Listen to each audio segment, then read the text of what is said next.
even though he doesn't know me, but I can relate to him and I can kind of connect up with him and use his coattails a little bit to say, oh, we were on the same show over here that's really high quality. You should totally check this out.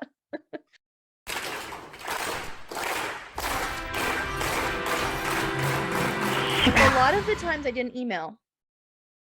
I would go to, so my strategy was a little different. I would go to these online lists and they would say, here's the 20 people looking for guests. And then I would look at their requirements. And if I met their requirements, I would apply. And usually you would apply through the system. So there wasn't like a subject line you were pushing through. Another thing I would do is I would join Facebook groups that had to do with guesting on podcasts. Someone would post something.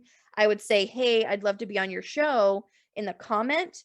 Then I'd post a link to my press kit and they could check me out for themselves. But the press kit had everything they would need if I was to be on the show. The headshots, the logo link, the website link, the freebie link, my bio, how to say my name phonetically, like everything was there for them. A list of topics I would cover, questions they could ask me that they could download and print. Like it was all on the press kit. So I wasn't ever really emailing directly. The only time I emailed directly was when I found this guy. He was a marketer. He had been on probably like 80 podcasts and he was really good. And he was on really good podcasts. Like the host that he was on as a guest, they just were so good. They were so polished. And I was like, these are the kinds of shows I want to get on. And so I literally went on his website. I wrote down every single podcast he was on. I went to those individual websites for those individual podcasts. I either went to their apply link and applied through there, or I went to their contact form, which usually doesn't have a subject, and I would put my pitch in there and say, I'd love to be on your show. Here's a little about me. Here's a link to my press kit. Let me know. So I used a couple different strategies to actually find the shows and then apply. Okay. So list of strategies. First, you were using the podcast broker kind of services, right? Like the list, yeah. A bunch of those popped up during the pandemic. So that was definitely an opportunity, a time and place, right?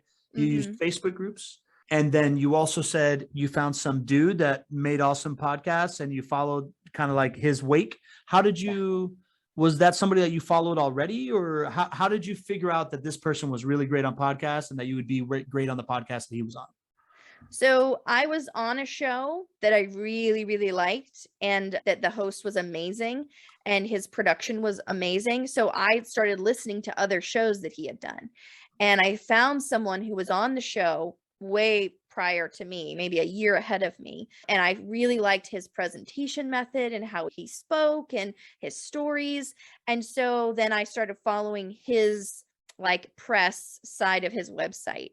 And when I saw all the other shows he had been on, knowing that we had been on the same, series, we'd been in the same show before, knowing that I could reach that caliber because we were kind of peers at that point, I could say to the people when I was pitching, I would sometimes add something like, I saw that you had so-and-so on your show. We were both on such and such show. Here's a link, to kind of give that credibility that, hey, you already know this guy, even though he doesn't know me, but I can relate to him and I can kind of connect up with him and use his coattails a little bit to say, oh, we were on the same show over here that's really high quality. You should totally check this out.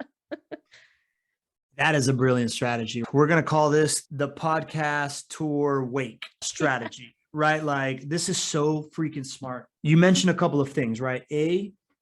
If you find somebody that has been on the shows that you want to be on, how can you level up till you get to maybe the lowest rung on the ladder of shows that that person has been on, and then parlay that up the chain? That's very similar to what people do in the blogosphere of like, if I can get published on some stupid blog and then I can send it to some stupid business journal, that I can then send it to some stupid magazine that I can then send to the Wall Street Journal, right? Like there is precedence for this in the marketing world. I've never heard anybody utilize that in this strategy. And I think that's absolutely freaking brilliant.